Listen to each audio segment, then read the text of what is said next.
My friend, we are living in a time of shaking. The ground is trembling, the winds are howling, and the ancient words are echoing louder than ever. What if I told you that we are standing on the cusp of a prophetic mystery that spans 4 centuries? A mystery that began 400 years ago, and now, like a time bomb buried in the soil of history, it is reaching its appointed hour. Tonight I speak to you of the 400-year prophecy. This is not just a story of the past. It is a revelation for your present and a summons for your future. Let me take you back to the book of Genesis. Genesis 15:13, the Lord speaks to Abraham, "Know for certain that for 400 years your descendants will be strangers in a country not their own, and they will be enslaved and mistreated there. But I will punish the nation they serve, and afterward they will come out with great possessions." This was not just about Egypt. It was a blueprint, a template, a divine time clock, 400 years, and then judgment, 400 years, and then freedom, 400 years, and then the shift. God's timing is not like ours. He does not move according to the ticking of our clocks or the pages of our calendars. He moves according to eternity, and everything he does is precise, intentional, and woven into the fabric of divine design. From the beginning of time, every event in history has unfolded according to a heavenly schedule, one that never runs late, never arrives early, but always strikes at the appointed hour.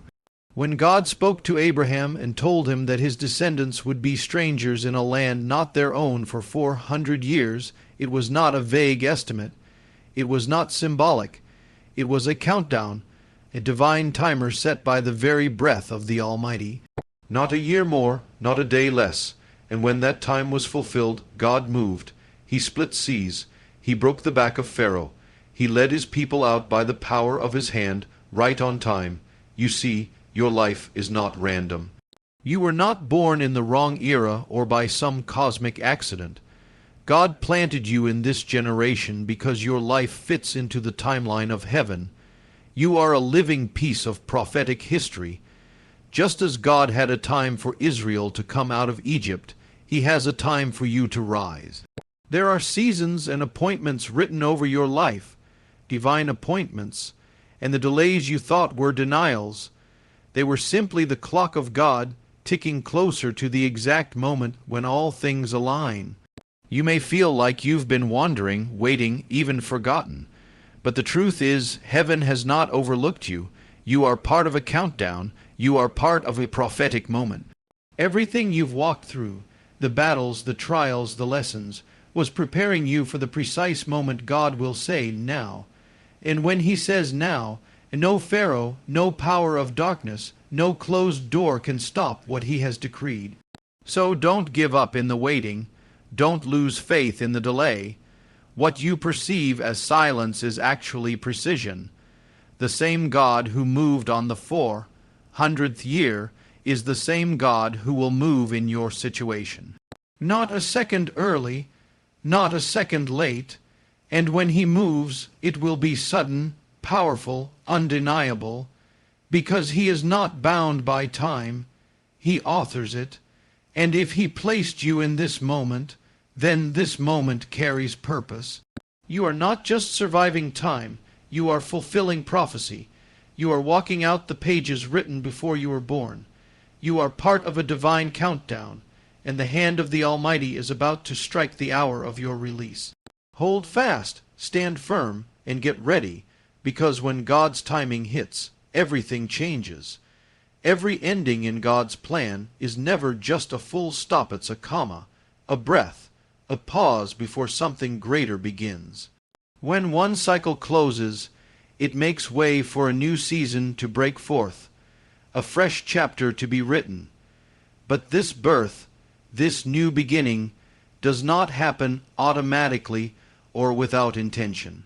It requires someone to rise, someone to step into the gap, to take hold of the promise, and to carry the mantle forward.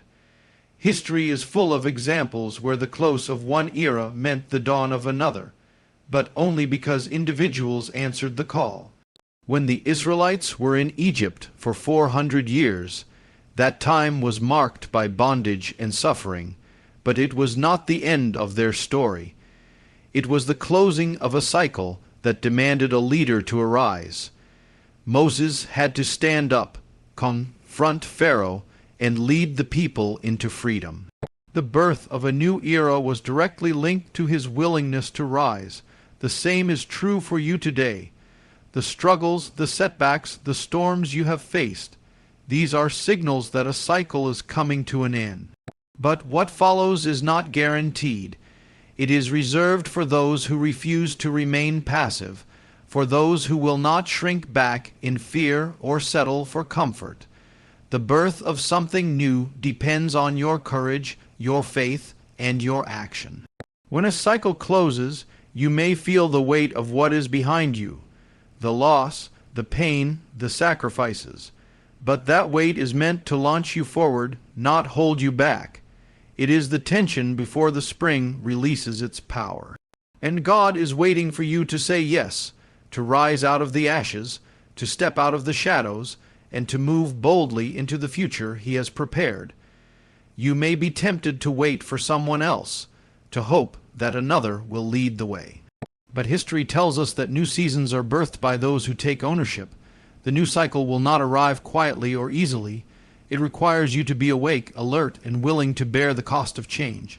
So, as one cycle ends in your life, in your family, in your community, or in your nation, recognize that this moment carries potential. A new day is ready to dawn, but only if you rise, only if you embrace the challenge, the responsibility, and the destiny set before you. The end of one cycle is the invitation to step into your purpose.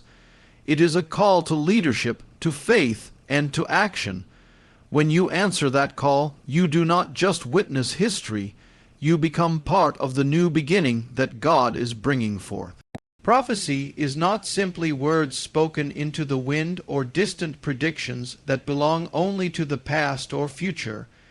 Prophecy is a living, breathing declaration from God's heart that sets in motion the unfolding of destiny.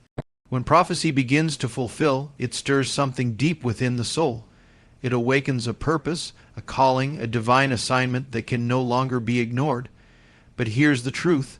Destiny does not awaken on its own. It waits, it lingers in the shadows until a choice is made, and that choice is yours.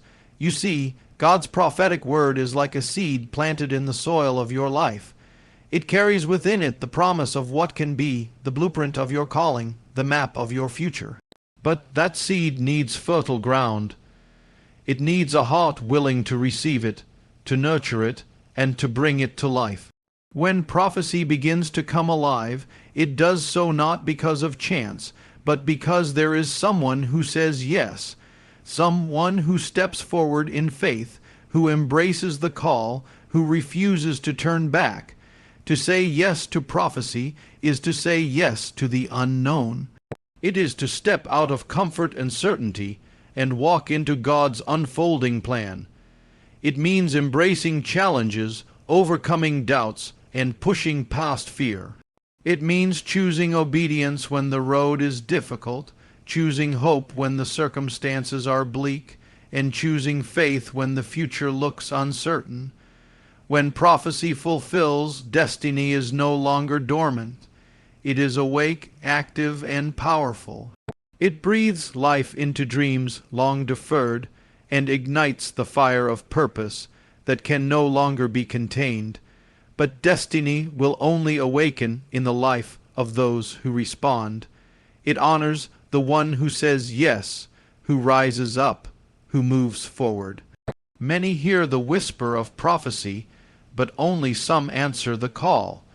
The difference between those who live in their destiny and those who remain in waiting is this simple act of saying yes, yes to God's timing, yes to His plan, yes to stepping into the role He has prepared. So when you see prophecy beginning to fulfill around you, whether in your life, in your family, or in the world, know this, your destiny is stirring. It's waking up, but it needs you.